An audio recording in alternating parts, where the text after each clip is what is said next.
Fantastic. Now that you have your page of notes started, let's go ahead and fill them out with notes. Before we begin, you should be watching this on YouTube.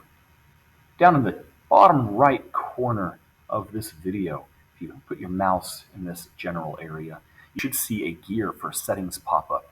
And then you should be able to click on that gear to go into your settings, and then you should have an option to change the video quality.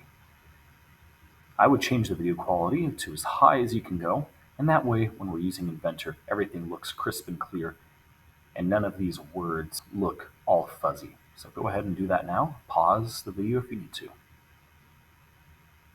Okay, next step. In your engineering notebook, go ahead and write this down. We're going to do 4 different things, so leave some space for writing. So the first of those 4 is using a mate constraint on 2 axes. To demonstrate this in Inventor, I put down some pieces from, this is actually a selfie stick assembly, all the different pieces for selfie stick.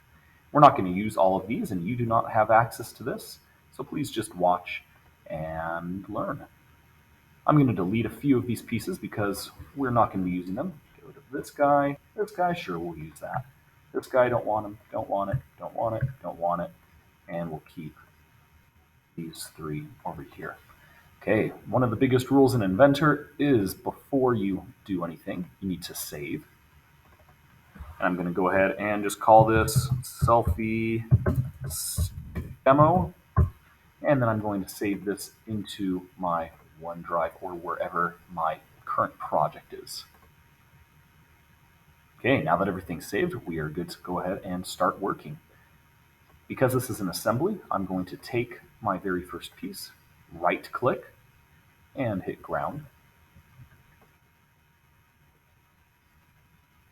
And now we can start talking about the mate constraint on 2 axes. So normally with the mate constraint, coming up here to constrain, a mate solution, normally a mate is for 2 flat surfaces. For example, right here, you can see that green arrow pointing out of the flat surface.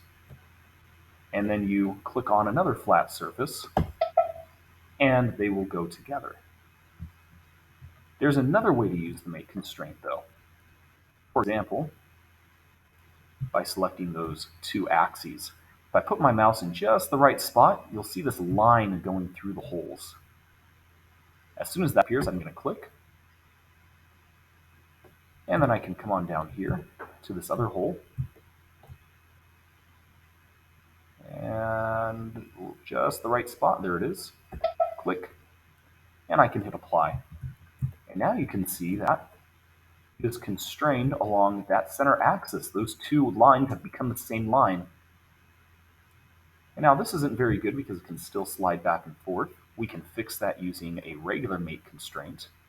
I'm going to mate this surface to this surface and apply. Now it actually works like a real hinge. Well, almost. Real hinges won't pass through each other. We'll be talking about that in just a second. So go ahead on to the next video and we'll be talking about our next topic.